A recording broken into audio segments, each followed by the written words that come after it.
My name is Patrick Wegger. I'm from EMPA, the Technology and Society Lab. This is the original title of the project I will present, Constraint-Aware Pathways to the Post-Fossil City, Swiss City, acronym CAPACITY. I will say some more words on the people behind the project later in my last slide.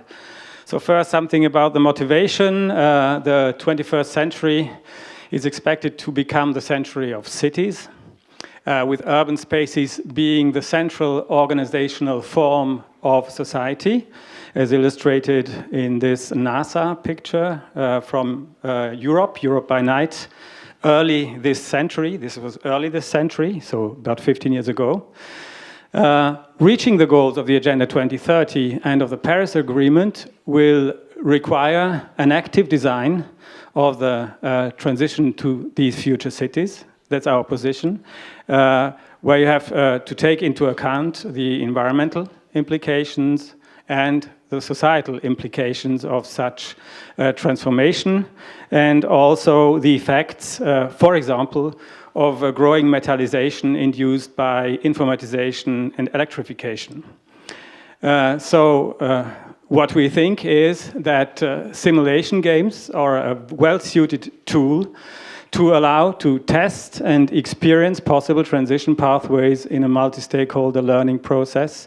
So not only to provide knowledge, but to involve the stakeholders to make them experience. In German, it's erfahren und erleben these possible transition in a simulation environment.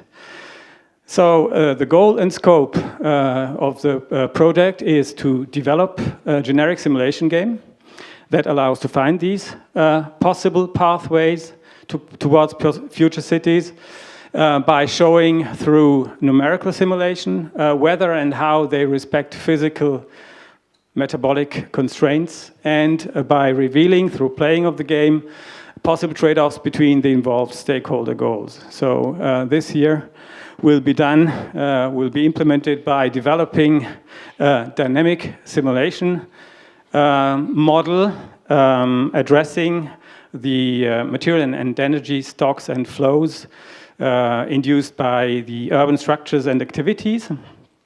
Starting point for developing this dynamic model will be a model we have developed at EMPA for the Federal Office of the Environment, addressing the Swiss Building Stock 2015, Bauwerk Schweiz 2015, including the most relevant material and energy stocks and flows, and evaluating them with regard to environmental impacts. So when I say revealing through playing the game, I mean this model, this dynamic simulation model you see here at the bottom. I also mean the rules of interaction between the players, and finally, the simulator interface, which will link these gaming series or the rules of the game with the dynamic simulation model, including back-end and front-end. And then, what we then will do is to apply the simulation game to explore pathways to the post-fossil Swiss City 2050. Which is a fictional built environment covering Switzerland and sheltering 10 million people, including structures and services, which is basically the lowland as an entire city. And this Swiss City 2050 is expected to be both net fossil carbon free in 2050 and a substantial atmospheric carbon sink by 2100, which is basically the longer term vanishing point when developing these pathways, the last point. The approach is we apply the design, science and research approach, which is basically a guideline to co-create complex artifacts, such as simulation game, in an iterative process. So this iterative is very important in our project. There will be many of them, we expect. So the central cycle in this design science research process is the design cycle, which drives the entire process and project, including activities related to building and evaluating prototypes. And this design cycle will be linked to the relevant cycle, which is about putting the simulation game or the process into its contextual environment. And these are the stakeholders who will guarantee that in our project. And here to the right, the rigor cycle, which is linking to scientific knowledge and expertise represented mainly by the experts involved in our project.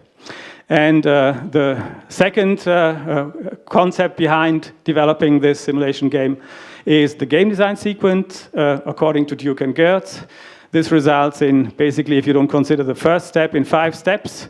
Identifying requirements for the simulation game, defining elements of the simulation game, creating a blueprint of the simulation game, and building the simulation game prototype, including, all in all, 6 workshops, 3 to build the simulation game prototype. This is the first phase, covering 2 years, development and implementation. We will have a second phase, which is applying the simulation game in 2 game series involving, of course, again, stakeholders and experts. And at the end of the project, we will document, of course, and disseminate this game. So these are the people behind.